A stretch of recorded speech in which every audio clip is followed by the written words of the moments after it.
What's up, everybody? Monster Master Godzilla here, and I'm here to end the Evil Dead-A-Thon. I am now going to be reviewing Evil Dead Rise. Yes, that's right, folks. I just saw it in the theaters this weekend.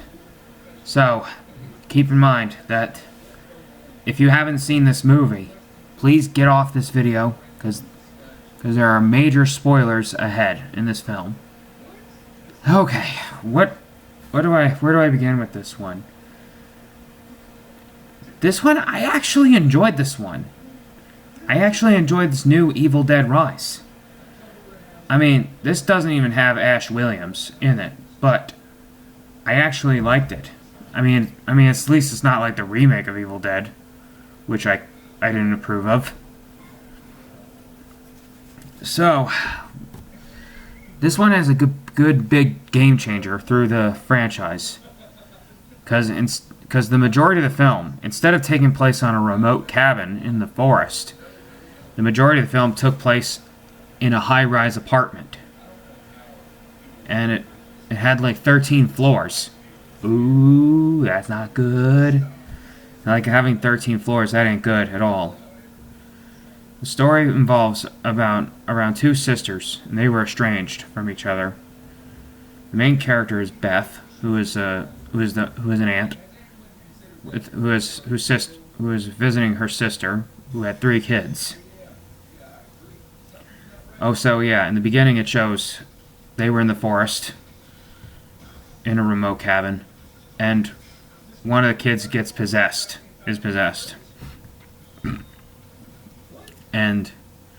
And goes on the murder spree.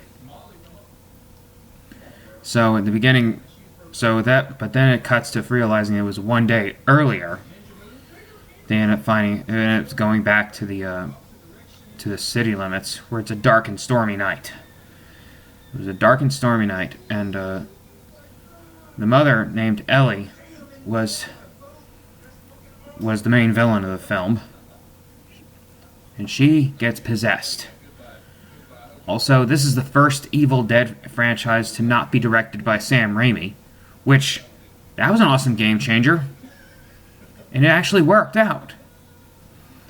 But Bruce Campbell's character may not be in it, but Bruce Campbell was involved in the production. He actually produced this film. He later makes a cameo with his voice made a cameo. And but he was an unknown character in this one, where his voice made a cameo. The main character, Beth, is like the main character of the film, visiting family on the high-rise apartment, which was a good change to the scenery instead of being in a remote cabin in the woods. So, when Ellie asked the kids to go grab pizza, then they all of a sudden got caught where there was an earthquake. And one of the kids, Danny, ends up finding the book, the Necronomicon, and also found a vinyl that goes with it too. And one day when he accidentally pricked his fingers on it, it caused the book to come to life by things and cause a curse lurking in the air.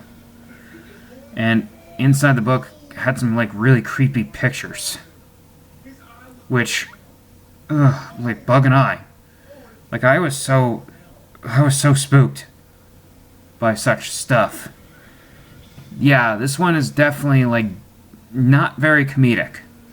This entry in the Evil Dead franchise is not very comedic. It's very dark.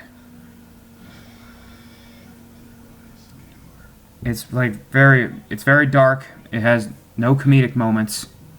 It's not as comedic as Evil Dead 2. It's not a sequel nor a reboot either. It's its own movie. Like its own standalone movie, to be exact. So as they found the book, the spirit ends up going into Ellie, and it caused some major chaos into the apartment. Like the elevator just got busted, and the fire escape is out. So there was hardly any escape. So yeah, the Ellie was a single mother, and so they actually, like, there was some bug and eye moments puking out maggots. Like, she did weird stuff like smashing eggs in one pan, which that really creeped me out, especially with certain voices. When I saw it in the theaters, there were only a few people that were cracking up over certain lines that the Deadite said. And but really, it wasn't trying to be funny either. Like, these Deadites here, they were like horrifying, but they do feel like they were in. I mean, it definitely feels like it wants to be a sequel to the 2013 remake I didn't like, but it's its own movie. Same goes with the Deadites. They were definitely horrifying looking.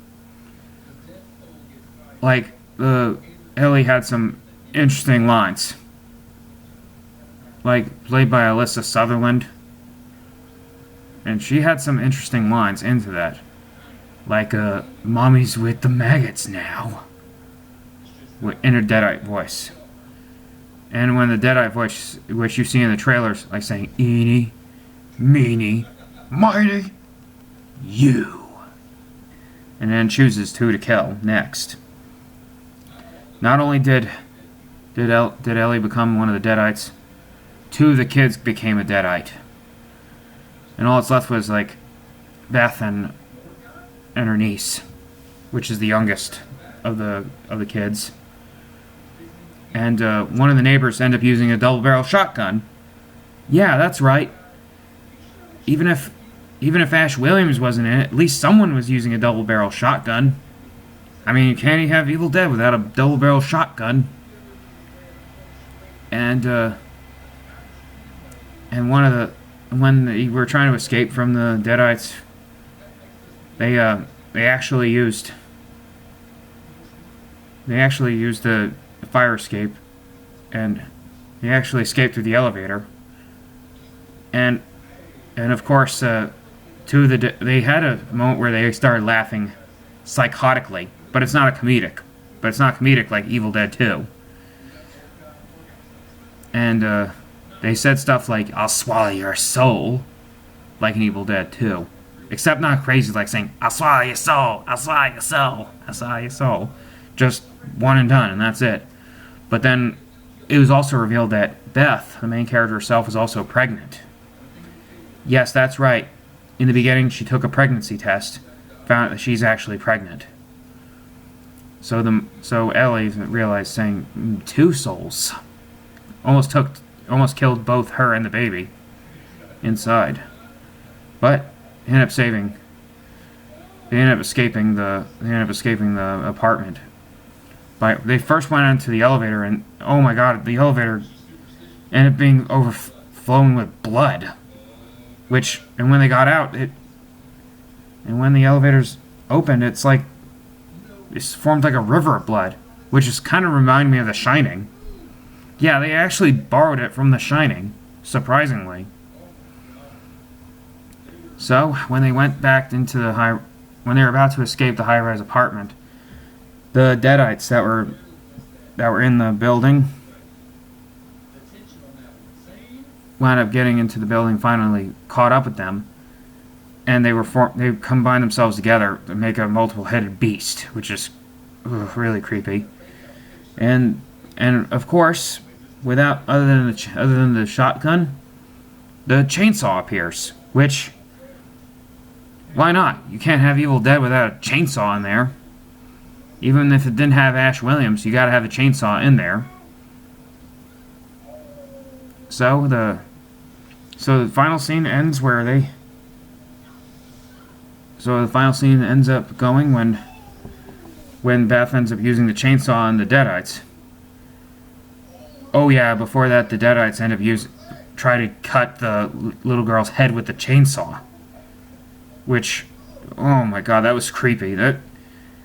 This movie's not afraid to kill off children in this movie. Which, this is all fucked up.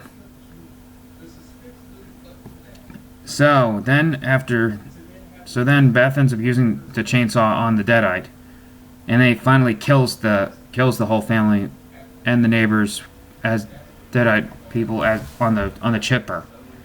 And after that, Beth escapes the high-rise apartment. Then, at the very end, spoiler alert, spoiler alert, spoiler alert, it is revealed that one of the kids that went to the remote cabin on vacation was actually one of the neighbors in that high-rise apartment. And she ends up getting attacked at the end. And her credits roll over creepy images of the Necronomicon pages. And the music is amazing.